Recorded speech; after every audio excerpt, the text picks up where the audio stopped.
నమస్తే, నేను మీ తేజ. ప్రధానమంత్రి నరేంద్ర మోదీ గారు ఏదైతే దేశ ప్రజలకు ఒక పిలుపునిచ్చారో, ముఖ్యంగా మిడిల్ ఈస్ట్ కంట్రీస్లో జరుగుతున్న ఈ వార్ వల్ల, హార్మోస్ క్లోజ్ అవడం వల్ల ఈ ఆయిల్ కావచ్చు, లేదంటే భారతదేశానికి సంబంధించి ఇక్కడికి వచ్చే ట్రేడింగ్ కావచ్చు, ఇవన్నీ కూడా ఆగిపోయాయి. కాబట్టి కొన్ని రోజుల పాటు పొదుపు మనం పాటించాలి అంటూ కూడా ఆయన ఒక పిలుపునైతే ఇవ్వడం జరిగింది, ముఖ్యంగా రవాణా సంస్థకి, అలాగే ఈ గోల్డ్ దాని గురించి. అయితే రీసెంట్ గా ఆంధ్రప్రదేశ్ లో కూటమి నాయకుల్ని వ్యతిరేకిస్తూ ఇది వాళ్ళ వైఫల్యం అంటూ కూడా వైఎస్ఆర్సీపీకి సంబంధించిన ముఖ్య నాయకులు ఎవరైతే ఉన్నారో అంబటి రాంబాబు గారు కావచ్చు, ఇంకా మిగతా చాలా మంది కూడా రిక్షాలు తొక్కుతూ, సైకిల్ తొక్కుతూ వారిపైన విమర్శలు చేస్తా ఉన్నారు. సో దీనికి సంబంధించి మనతో పాటు మాట్లాడడానికి సీనియర్ జర్నలిస్ట్ దుర్గా గారు ఉన్నారు, ఆమెతో మాట్లాడారు. నమస్తే మేడం. నమస్తే అండి. సో ఎలా చూస్తారు ఇప్పుడు వైఎస్ఆర్సీపీ కొంతమంది నాయకులు, ముఖ్యంగా అంబటి రాంబాబు గారు కూటమి నాయకుల్ని విమర్శిస్తూ సైకిల్ తొక్కడం, రిక్షాలు తొక్కడం, ఇవన్నీ కూడా చేస్తా ఉన్నారు. సో ఏం చెప్తారు మేడం? కూటమి నాయకుల్ని విమర్శించటమా, మోదీని విమర్శించటమా? ఇప్పుడు చంద్రబాబు నాయుడు గారు ఏమి వీళ్ళని మీరు సైకిల్ తొక్కండి లేకపోతే రిక్షా తొక్కండి అని చెప్పలేదుగా. పొదుపు మంత్రం పాటించమని చెప్పింది ఎవరు? ప్రధానమంత్రి. మొత్తం దేశానికే చెప్పారుగా. పర్టికులర్ గా ఒక వైసీపీ వాళ్ళకి ఏం చెప్పలేదు. లేకపోతే అంబటి రాంబాబుని పిలిచి, అంబటి రాంబాబు నువ్వు సైకిల్ తొక్కు, నువ్వు పొదుపు పాటించు, నీ ఒళ్ళు తగ్గించుకో అని చెప్పారా? లేదు కదా. అంటే ఎంత వ్యంగ్యం మనుషులకి. అంటే వీళ్ళకి దేశ ప్రధాని మీద గౌరవం ఉండదు, దేశ ప్రధాని మాటల మీద గౌరవం ఉండదు. ఒక పొదుపు అంటే ఏంటో అర్థం కాదు, ఎందుకంటే అడ్డగోలుగా దోచుకున్నారు కాబట్టి. పొదుపు అంటే వాళ్ళకి అరికాల మంట నెత్తికొస్తుంది. మేమేంటి పొదుపు చేయటం? మా జగన్మోహన్ రెడ్డి హెలికాప్టర్లో తిరుగుతాడు, ఎలహంక నుంచి తాడేపల్లికి వస్తాడు, మళ్ళీ వెళ్ళిపోతాడు. మీరెవరు చెప్పటానికి? మేము కష్టపడి సంపాదించామా? మీరు సాధారణ ప్రజానీకానికి చెప్పుకోండి అంటున్నారు. ఇవాళ సైకిల్ తొక్కుతున్నారు, రిక్షా తొక్కుతున్నారని అంటున్నారు మీరు. వాళ్ళు పైగా ఏం చెప్తున్నారు? ప్రతిదానికి చంద్రబాబు నాయుడిని, లోకేష్నే దూషిస్తున్నారు. పవన్ కళ్యాణ్ పేరు ఎత్తట్లా. మీరు గమనించండి. ఈ మధ్యన పవన్ కళ్యాణ్ తోటి సయోధ్య కోసం ప్రయత్నిస్తున్నారు. దేనికి సయోధ్య? కూటమి నుంచి అతన్ని బయటకు తీసుకురావాలి. ఎందుకు? మీకు ప్రశాంత్ కిషోర్ చెప్పాడు ఓడిపోయాక, వీళ్ళు జగన్మోహన్ రెడ్డి ట్రై చేశాడు జనసేనతో పొత్తు కోసం, కానీ ఆయన ఒప్పుకోలేదు. అప్పుడు ఎవరు ఒప్పుకోలేదు? జగన్మోహన్ రెడ్డి కాదు, జగన్మోహన్ రెడ్డి ట్రై చేశాడు, పవన్ కళ్యాణ్ ఒప్పుకోలా, కూటమి నుంచి బయటికి రానన్నాడు. ఇప్పుడు కాపుల ఓట్లు కావాలి.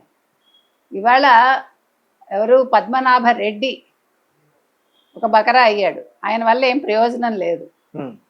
ఇవాళ కాపు ఓట్లన్నీ కూడా ఎవరి వైపు ఉంటాయి? కూటమి వైపు ఉంటాయి. కాబట్టి విడదీయాలి. అందుకని మీరు గమనిస్తే కనుకైతే నిన్న ప్రొఫెసర్ నాగేశ్వర్ కూడా చాలా కమెంట్స్ చేశారు. అమిత్ షా పిలిచి చెప్పాడు, మోదీ పిలిచి చెప్పాడు, పవన్ కళ్యాణ్ని కమెంట్స్ చేయొద్దన్నారు జగన్మోహన్ రెడ్డిని. నీకు జగన్మోహన్ రెడ్డితో నీకేం గొడవలు లేవు కదా, ఓన్లీ చంద్రబాబుకి జగన్మోహన్ రెడ్డికే కదా గొడవలు, నువ్వెందుకు కమెంట్ చేస్తావంటే ఆయన కమెంట్ చేయట్లేదు. ఇప్పుడు జై అమరావతి అని జై అమరావతి అని అనద్దంటున్నాడు పవన్, జై ఆంధ్ర అనమంటున్నాడు. ఇదంతా ఒక వ్యూహం, కూటమి నుంచి బయటకు వచ్చేస్తాడు అన్నట్టుగా ఒక ప్రొజెక్షన్ ఇస్తున్నాడు ప్రొఫెసర్ నాగేశ్వర్. అంటే ఎవడికి వాడు ఏదో ఒక రకంగా పవన్ కళ్యాణ్ని బయటికి లాగాలి. కూటమి కలిసి ఉన్నంత కాలం 2029లో కూడా వైసీపీ రావడం అనేది కళ్ళ, అది వాళ్ళకి అర్థమైంది. నిన్న పెట్రోల్ హైక్ అయిందండి రేట్లు. పెట్రోల్ డీజిల్ హైకులకి వాళ్ళు ఎవరు ఫోటోలు పెట్టారు? Chandrababu Naidu photo, Lokesh photo, placards పట్టుకుని, బ్యానర్స్ పట్టు. బుద్ధుందా మీకు? అంటే ఎన్నికల ముందు లోకేష్ గారు హామీలు ఇచ్చారు కాబట్టి వాళ్ళు పెట్టారు అనుకోవచ్చుగా. ఏం హామీలు? దీనికి ఎవడేం చేస్తాడండి? అంటే ఇప్పుడు పశ్చిమాసియాలో యుద్ధానికి లోకేష్కి సంబంధం ఏంటండి? లోకేష్ వెళ్ళి ఆపుతాడా? ఒక ప్రధాని చేయలేని పనిని ఒక రాష్ట్ర నాయకుడు, ఒక రాష్ట్ర మంత్రి చేస్తాడా? బుద్ధి ఉండాలిగా అసలు ఆలోచన. వాళ్ళు ఎలా చెప్తున్నారంటే కోవిడ్ టైంలో మరి జగన్మోహన్ రెడ్డి గారు ప్రజలకి చాలా, అప్పుడు 41 రూపాయలు పెంచాడు కదా. మీరు కొంచెం ఆ విజువల్స్ ఉంటే వెయ్యండి. అప్పుడు ఎంత పెంచాడు, దాని మీద ఎన్ని వీడియోస్ వచ్చాయో వెయ్యండి. కోవిడ్ను పశ్చిమాసియా యుద్ధం ఒకటైనా బుద్ధి ఉందా అసలు? అసలు మోకాల్లో తలకాయ ఉందా వాళ్ళకి? ఏం మాట్లాడతారండి వైసీపీ వాళ్ళు? ప్రపంచవ్యాప్తంగా ఇది కూడా ప్రపంచవ్యాప్తంగానే కదా మేడం సమస్య. అంటే మన భారత్ కాదు ఏమంటే యుద్ధం వేరు. ఇప్పుడు మీకు అసలు కొంచెం కామన్ సెన్స్ తో ఆలోచిస్తే, కోవిడ్ టైంలో మనం బయట తిరిగామా? లేదు, తిరగలేదు. మీరు పెట్రోల్ వాడారా? డీజిల్ వాడారా? లేదు. మీకు పొల్యూషన్ లేకుండా అయిపోయి మొత్తం భూమి అంతా కూడా పచ్చదనంతో నిండింది, మనం అని చెప్పుకున్నామా? కొంచెం కామన్ సెన్స్ ఉండాలి ఆయనకి. ఎవరికి? జగన్మోహన్ రెడ్డికి. లేదు మీ అంబటి రాంబాబుకి. ఇప్పుడు కామన్ సెన్స్ లేకుండా మాట్లాడిందని మీరు నన్ను ప్రశ్నిస్తే నేనేం చెప్తా? ఇప్పుడు పశ్చిమాసియా యుద్ధం వల్ల హార్మూజ్ జలసంధిలో మన నౌక పేల్చేశారా? ఇప్పుడు పెట్రోల్ డీజిల్ వస్తుందా? 45 డేస్కి ఉందని కేంద్రం చెప్పింది.